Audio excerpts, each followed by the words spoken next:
Menteri Luar Negeri Amerika Serikat, Marco Rubio, mengeluarkan keterangan kontroversial terkait keterlibatan militer Washington dalam eskalasi besar-besaran di Timur Tengah, khususnya Iran. Dalam pengakuannya pada Senin, 2 Maret 2026, Rubio mengonfirmasi bahwa militer Amerika Serikat melancarkan serangan udara sebagai respon lanjutan dari serangan Israel yang sudah diprediksi sebelumnya. Rubio menegaskan bahwa langkah tersebut diambil berdasarkan kalkulasi risiko yang sangat tinggi bagi personel militer Amerika di kawasan Teluk.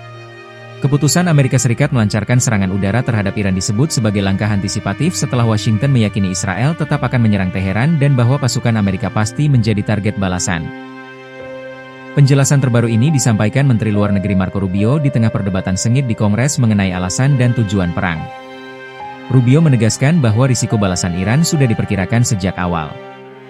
Sudah sangat jelas bahwa jika Iran diserang oleh siapapun, Amerika Serikat atau Israel atau siapapun, mereka akan merespons terhadap Amerika Serikat, ujarnya, dilansir The Guardian, Selasa, 3 Maret 2026. Kami tahu akan ada aksi dari Israel.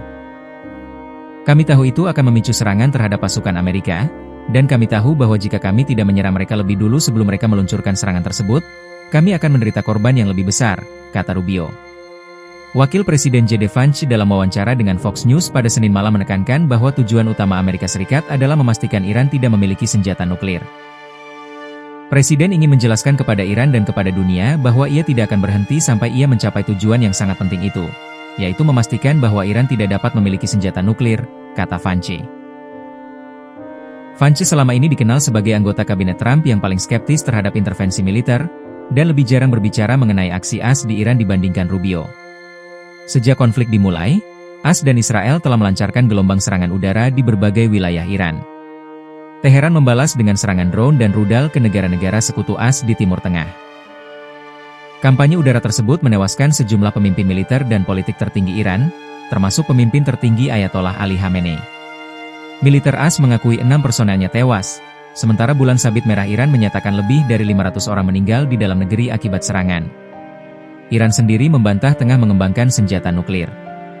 Penjelasan pemerintahan Presiden Donald Trump memicu reaksi berbeda di Kongres, terbelah di sepanjang garis partai.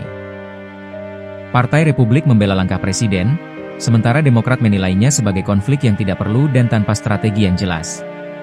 Pemimpin Demokrat di Senat, Chuck Schumer, sebelum mengikuti briefing menyatakan ini adalah perang Trump. Ini adalah perang pilihan. Dia tidak punya strategi, dia tidak punya tujuan akhir.